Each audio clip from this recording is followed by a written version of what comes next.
क्या ईरान ने इजराइल और अमेरिका का चेकमेट पलट दिया?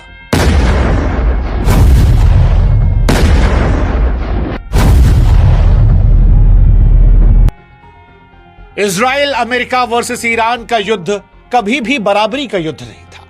यह बात सारी दुनिया जानती थी, क्योंकि एक तरफ दुनिया की सबसे बड़ी महाशक्ति अमेरिका और उसका आधुनिक साथी इजराइल था, दूसरी तरफ वो ईरान जिस पर दशकों से दुनिया भर के प्रतिबंध लगा दिए गए थे, जिसकी इकॉनमी गर्दिश में चली गई थी।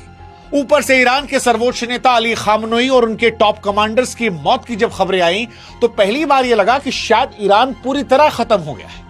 पश्चिमी मीडिया चिल्ला चिल्ला कर कह रही थी कि यह तो चेकमेट था, एक दांव में सब कुछ खत्म हो गया। लेकिन अब युद्ध के मैदान से जो खबरें आ रही हैं वो ये इशारा करती हैं कि ईरान अभी हारा नहीं है, क्योंकि आसमान से अमेरिका के आधुनिक लड़ाकू जहाज भी आग का गोला बनकर गिर रहे हैं।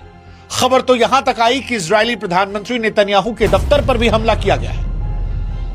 खाड़ी के देश जो कल तक अमेरिका का खुलकर साथ दे रहे थे, उनके आसमान में भी बम बरस रहे हैं।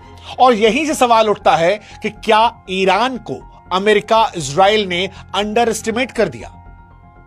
क्या उससे बहुत कम आका? क्योंकि ईरान अब यह कह रहा है कि हमारे पास इतने हथियार हैं कि अगर रोज 100-200 बम ठोकेंगे तो भी अगले 10-15 सालों तक हम इस युद्ध को जारी रख सकते हैं। फिलहाल दुनिया जो है एक खतरनाक मोड़ पर है। सवाल लेकिन इन सब के बीच में यही है कि क्या ईरान ने अपनी बर्बादी को सबसे बड़ा हथियार बनाया है?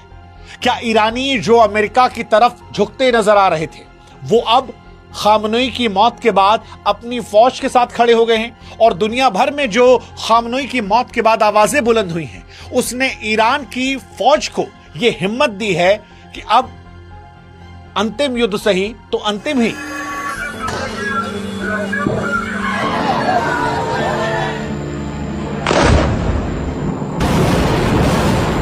आज की कहानी में हम यही बात करने वाले कि क्या अमेरिका और इजराइल ने ईरान की मशीनों को तो माप लिया, लेकिन उसकी सहने की शक्ति और उसके लड़ाकों के नेटवर्क को समझने में चूक कर दी? यह सवाल बड़ा महत्वपूर्ण है और आज इस सवाल का जवाब इस वीडियो में समझने की कोशिश करेंगे।